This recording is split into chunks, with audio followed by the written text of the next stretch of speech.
Welcome back to That Handicapping Show at bloodhorse.com. I'm Tom LaMarra, joined again by Pete Denk, and we'll be looking at two races this coming Saturday. The $200,000 Grade 3 LeComte for 3-year-olds at Fairgrounds, and then a quick look at the $400,000 Sunshine Millions Classic at Gulfstream Park.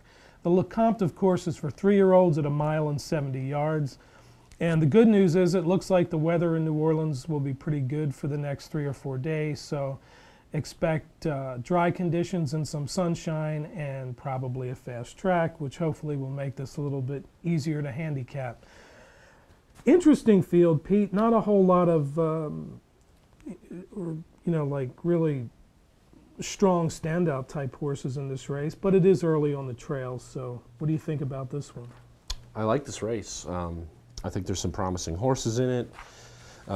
It's funny, I actually made a Derby future bet on one of the horses in this race this week. That's Avies Quality, a horse that has done all its running up in Canada. Avies Quality's never been on dirt before, so that's a question that will probably be answered this week. A lot of things to like about this horse. It's proven at 2 turns. It's got a good, I think a really nice pedigree actually as far as the Derby road goes, and has finished very strongly in all of his races. Speed figure wise, he's gotten better every race he's run, and looking at most of the speed figure services, his numbers from Canada fit very well with American based horses. So right away, Avies Quality looks like the horse that I'm going to be most interested in here, both on Saturday and for the future. There's a lot of other good horses in this race though. The one horse, Malibu High, is actually the other horse that I had in my stable mail that popped in this race. Malibu High is stretching out for the first time. If you watch his debut win at Churchill earlier this year, going 4.5 furlongs, extremely impressive run. I recall the race. Yeah, you don't see 2-year-olds going 4.5 furlongs come from that far back that powerfully, and did absolutely nothing wrong in the Fairgrounds return. He won a non-winners of 1 on a sloppy sealed track. He came up the rail that day. He's a really nice horse. Malibu Moon out of a Snow Ridge mare that was purely a sprinter. He's going 2 turns for the first time, and I think that does test him a little bit. I think he's a high-quality horse. I don't know how far he can go. I think that question will be partially answered on Saturday. Okay. You were talking about the Josie Carroll colt Avies Quality. Interesting in that the horse had been training at Palm Meadows and has some really nice works on the dirt. So first time dirt, but the horse has run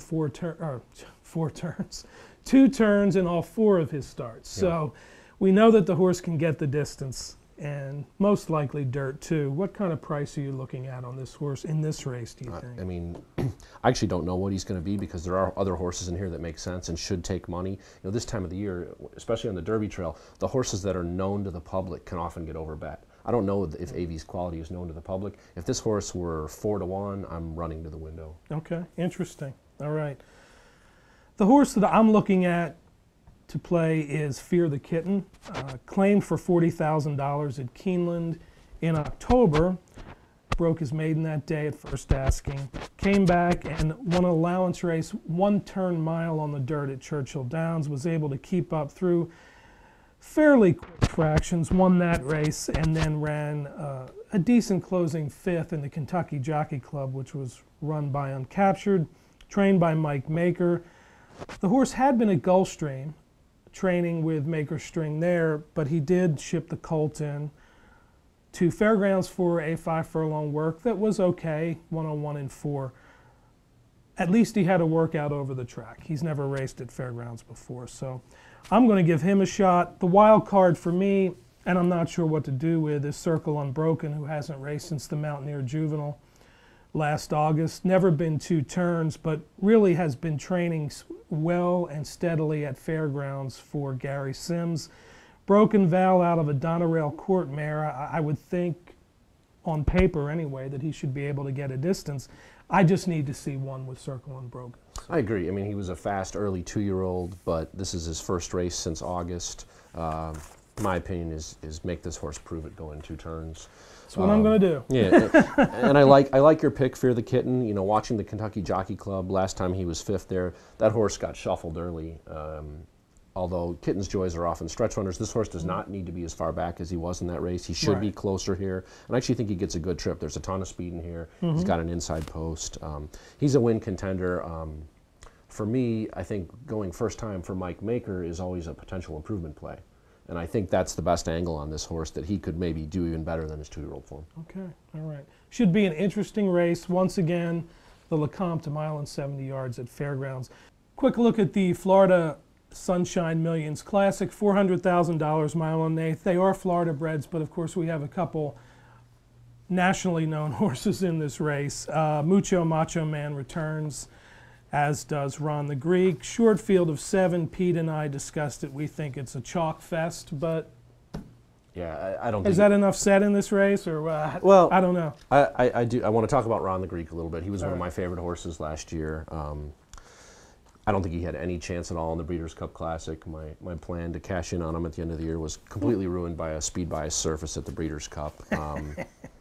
That's the excuse. I don't know that he was going to win that race, even if it was a fair track. I don't know if he would have run down his stablemate flat out.